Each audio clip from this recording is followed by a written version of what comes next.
Today we are going to study about the angle of contact, why it is acute and why it is obtuse in case of water and mercury. Last lecture में हमने angle of contact अलग अलग cases के लिए अलग अलग pair के लिए देखे थे। कहीं पर एक्यूट आया था, कहीं पर obtuse आया था और कहीं पर ज़ीरो एंगल आया था। ठीक है, तो अब हम देखेंगे कि भाई एंगल ऑफ कांटेक्ट एक्यूट क्यों होता है वाटर ग्लास पेयर के लिए और obtuse क्यों होता है, obtuse क्यों होता है मर्क्यूरी और ग्लास पेयर के लिए। ठीक है, अब उसके बाद सबसे पहले हम क्या करेंगे, इसमें एक लिक्विड ड्रॉप कंसीडर करेंगे। सबसे पहले मेरा क्वेश्चन ये है कि why angle of contact is acute in water glass pair, okay, and obtuse in case of mercury glass pair.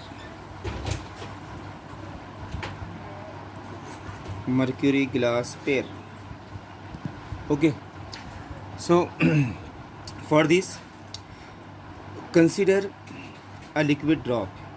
एक लिक्विड ड्रॉप कंसीडर कीजिए, ठीक है, on surface of glass plate. ये सरफेस है ग्लास प्लेट की, ठीक है, और हम कंसीडर करने वाले हैं a liquid drop at equilibrium. ये लिक्विड ड्रॉप है, ठीक है, ये लिक्विड ड्रॉप है और ये लिक्विड ड्रॉप यहाँ पर 3 इंटरफेसेस तैयार करता है। ये लिक्विड सॉलिड के साथ भी कांटेक्ट में है, ठीक है, ये लिक्विड एयर के साथ भी कांटेक्ट में है। ये एयर है, ये ग्लास प्लेट है, इसलिए इसको हम सॉलिड बोलने वाले हैं। और ये जो है इसके अंदर ये तो लिक्विड का बना हुआ है, लिक्विड का ड्रॉप है, तो एयर, लिक्विड, सॉलिड। ये लिक्विड सॉलिड से भी कनेक्ट है, ये लिक्विड एयर से भी कनेक्ट है और ये सॉलिड एयर से भी कनेक्ट है। तो यहाँ पर देर आर 3 इंटरफेसेस, 3 इंटरफेस लाने वाले इसमें 3 इंटरफेसेस। वो 3 इंटरफेसेस कौन से हैं? नंबर 1 हम बोलेंगे सॉलिड लिक्विड, सॉलिड और लिक्विड का पेयर बन रहा है। नंबर 2, दूसरे नंबर पे बोलेंगे हम सॉलिड एयर, और तीसरे नंबर पे बोलेंगे हम solid liquid, solid air, liquid air, ठीक है। अब इसके लिए हम अलग अलग सरफेस टेंशन कंसीडर करेंगे। हम ऐसा सपोज करेंगे कि T1 क्या है, तो T1 is surface tension, T1 surface tension है फॉर सॉलिड लिक्विड पेयर। उसके बाद T2 क्या है, सरफेस टेंशन है for solid and air pair.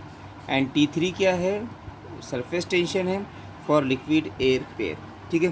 तो ये हमने 3 किस्म के सरफेस टेंशन, इसको क्या करें, हमने सपोज करे वाला है। अब इसके अंदर हम बताएंगे कि T1, T2, T3 किधर है। चलिए हम एक टेंजेंट ड्रॉ करने वाले हैं। यहाँ पर ड्रॉ अ टेंजेंट, ये टेंजेंट ड्रॉ कर लिए।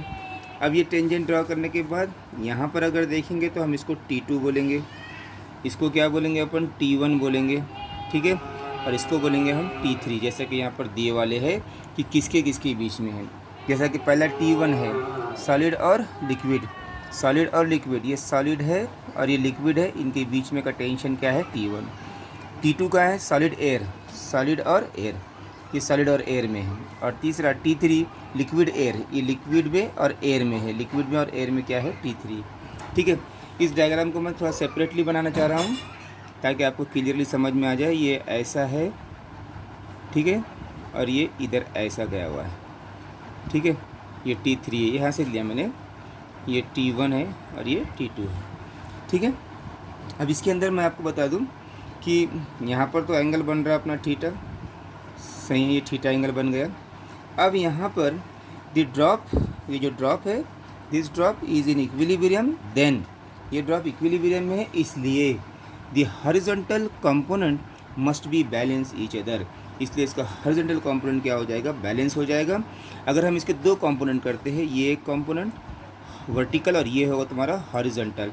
हॉरिजॉन्टल के लिए हम क्या बोलते हैं, हॉरिजॉन्टल कंपोनेंट किसके है, ये T3 के दो कंपोनेंट है, तो T3 ये आ जाएगा कॉस थीटा और ये आ जाएगा T3 साइन थीटा।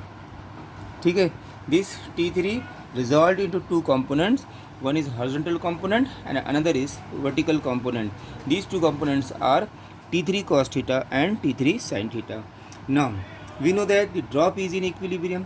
Drop कैसा है, equilibrium में है, therefore horizontal component, this horizontal component must be balance. कैसा बैलेंस होगा बताओ, ये इधर है, ये इधर है, तो कैसा होगा यहाँ पर, ये T3 cos theta,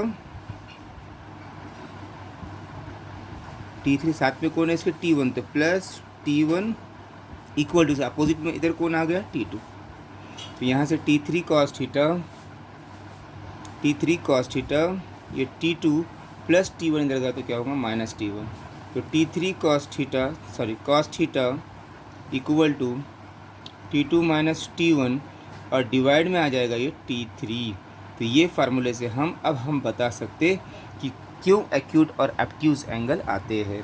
ठीक है, अगर मैं इसमें पहला केस करूँ, अब ये इक्वेशन को आप जहन में रखिए, इस इक्वेशन से हम तमाम चीज़ें सीखने वाले हैं। जैसा कि फर्स्ट थिंग इज़, अगर मैं ऐसे बताऊँ आपको, if T2 greater than T1, T2 अगर T1 से बड़ा है, यानी कि T2 इस T1 से बड़ा है, ये बड़ा है तो फिर ये छोटा है, बड़े में से छोटा गया तो आंसर कैसा आता, पॉजिटिव आता, तो पूरी वैल्यू क्या हो जाएगी, पॉजिटिव हो जाएगी, मतलब कॉस थीटा क्या आ जाएगा, पॉजिटिव आ जाएगा, कॉस थीटा हो जाएगा पॉजिटिव। और कॉस थीटा पॉजिटिव तभी होता है जब थीटा 90 से कम हो।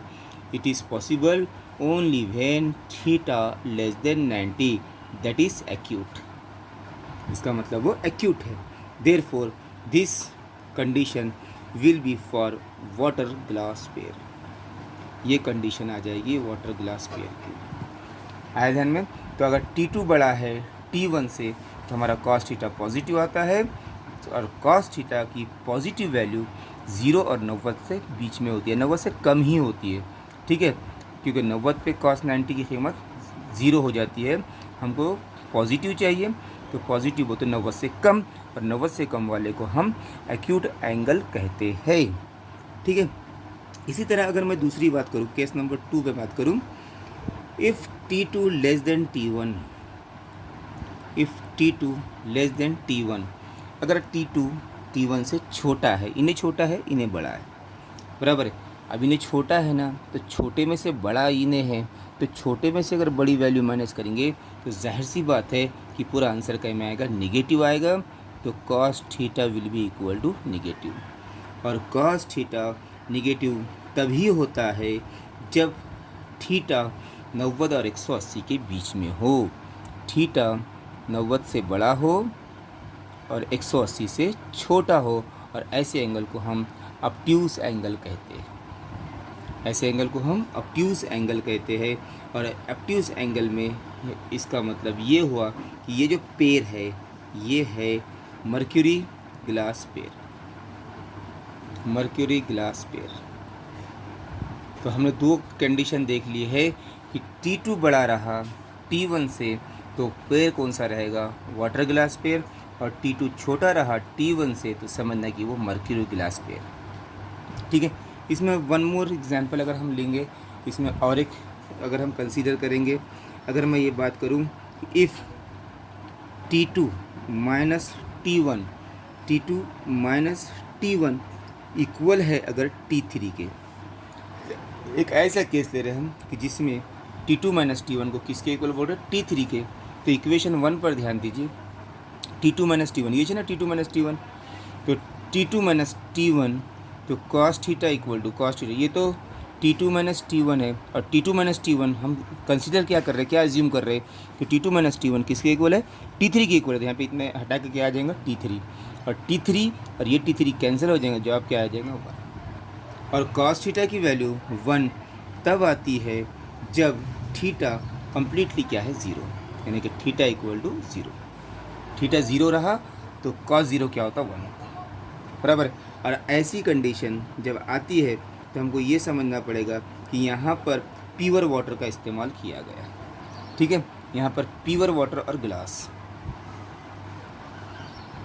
प्योर वाटर का गिलास के साथ पेयर बन रहा है, ठीक है, प्योर वाटर विद गिलास।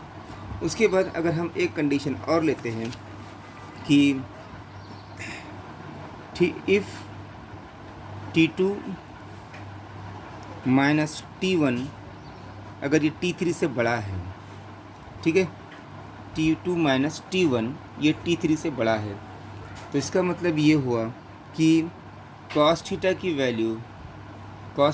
वैल्यू अब देखो T2 माइनस T1 ये है ना, वो T2 माइनस T1, अब T2 माइनस T1 T3 से बड़ा है, मतलब इससे भी बड़ा है, ये T3 से बड़ा है। अगर ऊपर की वैल्यू बड़ी है और नीचे की वैल्यू छोटी है तो जवाब 1 से ज़्यादा आएंगे, बराबर, क्योंकि T3 से बड़ा है ना, और बड़ा हो तो जवाब 1 से बड़ा आएंगे, और जवाब अगर 1 से बड़ा आया तो cos थीटा की वैल्यू 1 से कभी बड़ी आ ही नहीं सकती, विच इज़ इम्पॉसिबल। ये ऐसा क्या है, ये इम्पॉसिबल, ये मुमकिन नहीं कि cos थीटा 1 से बड़ा आ जाए, ठीक है। That is equilibrium is not possible, मतलब इक्विलिब्रियम यहाँ पे हो नहीं रहा है ना, इक्विलिब्रियम बन नहीं रहा है, इक्विलिब्रियम इज़ नॉट पॉसिबल। अगर इक्विलिब्रियम नहीं हो रहा है यहाँ पे तो इसका मतलब ये हुआ कि वो लिक्विड ड्रॉप ठहर नहीं रहा है, बल्कि क्या हो रहा है, वो स्प्रेड हो रहा है, फैल जा रहा है। Therefore liquid drop will spread over solid and drop will not form. Therefore liquid drop okay will spread, ये फैल जाएगा, क्योंकि इक्विलिब्रियम में नहीं आ रहा है। इसी कंडीशन में इक्विलिब्रियम नहीं बन रहा है, स्प्रेड हो रहा है ना, कि फैल जा रहा है, स्प्रेड ओवर सॉलिड के ऊपर फैल जाएगा, ठीक है। And drop will not form, और यहाँ पे ड्रॉप नहीं रहेगा, ड्रॉप विल नॉट फॉर्म्ड, यहाँ पे ड्रॉप फॉर्म नहीं होने वाला है। तो ये था हमारा आज का छोटा सा कॉन्सेप्ट। अब इसके बाद एक अहम क्वेश्चन है, कैपिलरी ट्यूब किससे कहते हैं, इंशाल्लाह उसको हम कल के लेक्चर में कंप्लीट करेंगे।